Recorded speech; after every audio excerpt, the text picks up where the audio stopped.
Assalamualaikum warahmatullahi wabarakatuh. Bertemu lagi kita di dalam channel saya, Saufi Al-Falaki.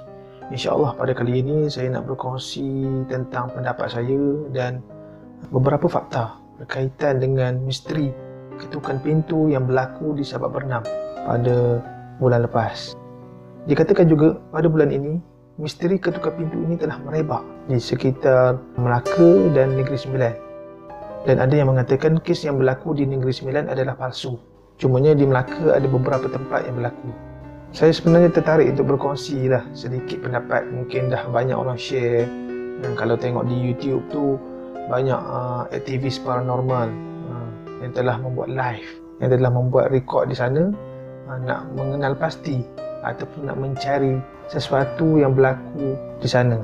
Mungkin pendapat saya ni berdasarkan kepada penelitian saya dan pengalaman saya sahaja, dan saya pun tak adalah nak ke sana nak melihat apa semua kan. Sebab kes ketuk pintu ni dah berlaku lama dah. Kalau kita ikutkan, cumanya ianya telah disensasikan pada zaman ini. Ialah kita ni kan zaman teknologi, zaman media sosial. Bila berlaku sesuatu yang luar biasa, ia akan terus dihebohkan. Jadinya misteri ketuk pintu yang berlaku di Sabak Bernam ini berlaku dalam tempoh 18 hari dan ianya telah berakhir di awal bulan 12 ni.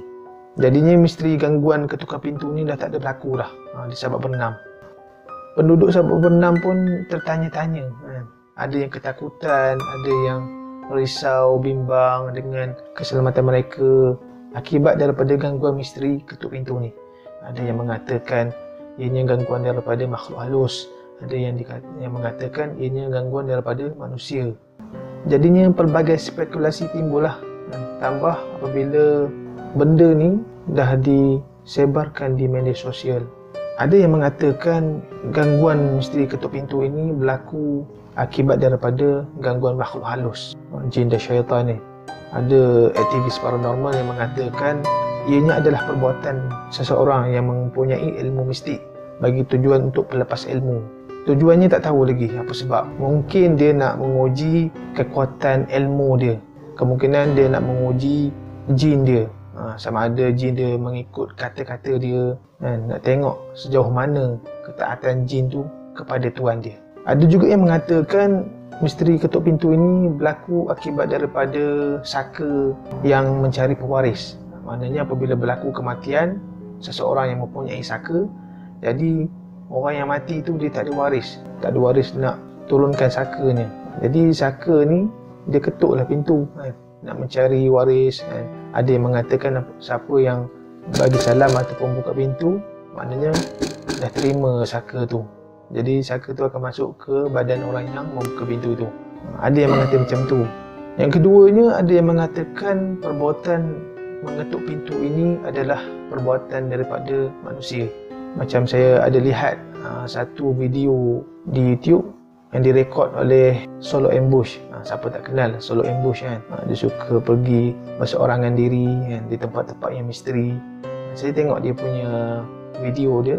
Dia cuba untuk merungkailah misteri di kawasan-kawasan tertentu. Baguslah dia membuat kajian kan, kawasan tu, kawasan perumahan mana yang banyak diganggu bunyi ketukan tu.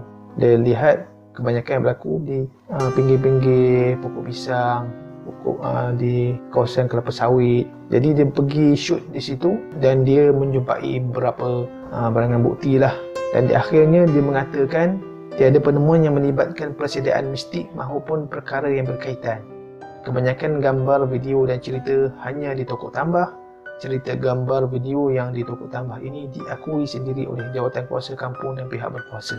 Ini pendapat daripada Solo Ambush. Secara pengamatan saya berkaitan dengan kes gangguan ketuk pintu ini, saya rujuk kepada satu kes yang berlaku 2 tahun yang lalu. Kes ni pernah berlaku di Perak, di satu kampung yang bernama Kampung Gajah. Jadi di kawasan tu sekitar dalam 500 penduduk gempar dan terkejut dengan satu misteri ketukan pintu yang berlaku. Dia punya modus operandi ketuk pintu tu sama. Dia ketuk pintu tapi tak ada salam lah, diam je, tanpa salam, tanpa cakap apa-apa. Ketuk pintu, ada yang sampai satu tahap tu ketuk pintu macam nak roboh. Benda ni sama berlaku yang di Sabak Bernam tu dengan Melaka. Mengikut kepada aduan penduduk kampung di sana mengatakan apabila berlakunya ketuk pintu tu, tuan rumah membuka pintu, melihat tiada siapa yang di luar rumah tu. Kosong. Takkanlah orang nak pedajal kan, orang panggil kan. Ketuk-ketuk lari. Mesti dengar tapak kaki. Nak lari apa semua tu. Tapi ni ketuk-ketuk buka tak ada. Ketuk-ketuk buka hilang. Ketuk-ketuk buka tak ada orang. Pelik lah kan. Jadi apabila perkara ni berlaku di beberapa rumah di kawasan tersebut, maka berlakulah rasa takut, rasa bimbang di kalangan penduduk kawasan. Dan pada ketika itu, Majlis Pengurusan Komuniti Kampung telah membuat rondaan lah bersama dengan pihak berkuasa supaya kes ni dapat dibendung. Pada masa yang sama, mereka melakukan solat hajat, baca Yasin supaya kampung tu selamat daripada segala anasir-anasir yang jahat. Penduduk kampung pun mengatakan mustahil ada orang yang cuba untuk mengganggu dengan mengetuk pintu, sebab dia hilang macam begitu sahaja, ketuk-ketuk hilang. Dan benda ni berlaku serentak, sama juga macam di Sabak Bernam ni, itu 2 tahun yang lepas. Untuk tahun ni berlaku di Sabak Bernam, Selangor. Kes yang sama, keadaan yang sama. Oleh yang demikian, saya mengatakan di sini kemungkinan ianya adalah salah satu sihir yang digunakan untuk menguji ilmunya ataupun nak menguji kekuatan dia. Ada dalam kalangan-kalangan bomoh ni, dia perlu ada ujian dia, ada syarat-syaratnya yang tertentu. Kamu kena buat macam ni, kamu kena buat macam ni. Jadi mungkin ada ilmu-ilmu yang tertentu lah yang dia perlu praktis dulu, cuba untuk mengganggu penduduk kampung, nak bagi penduduk kampung rasa takut. Dia rasa takut tu, jin syaitan ni akan ambil kesempatan lah, lagi suka untuk mengganggu. Sihir ini boleh jadi beberapa keadaan. Apabila kita sebut tentang sihir, ianya mesti mempunyai unsur-unsur jin syaitan. Jadi pelaku sihir ini mempunyai jin syaitan yang tertentu yang boleh menjelma dengan pelbagai bentuk.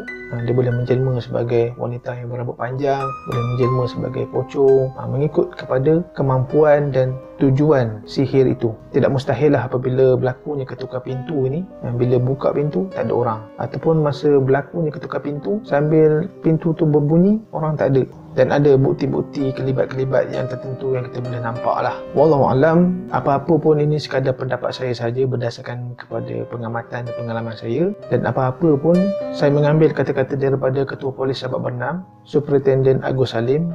Dia ada memesan kepada kita semua agar janganlah menyebarkan lagi atau memperbesarkan lagi isu gangguan misteri ini. Tidak dinafikan makhluk halus seperti jin ini memang wujud dan akan sentiasa mengganggu manusia yang lalai untuk mengingati Allah. Umat Islam seharusnya menjauhkan diri daripada aktiviti perbomohan, benda-benda khurafat ni. Cukuplah sekadar kita menganjurkan perkara yang dianjurkan dalam Islam. Kita buat solat hajat, kita buat bacaan Yasin, kita berjemaah bersama-sama supaya rohani kita kuat dan gangguan jin syaitan ini akan melemah lah. Boleh saya katakan kes gangguan misteri ketuk pintu ini akan berlaku lagi. Cumanya kita kena bersedialah. Moga-moga bermanfaat perkongsian saya ini. InsyaAllah kita jumpa lagi di video yang akan datang. Assalamualaikum warahmatullahi wabarakatuh.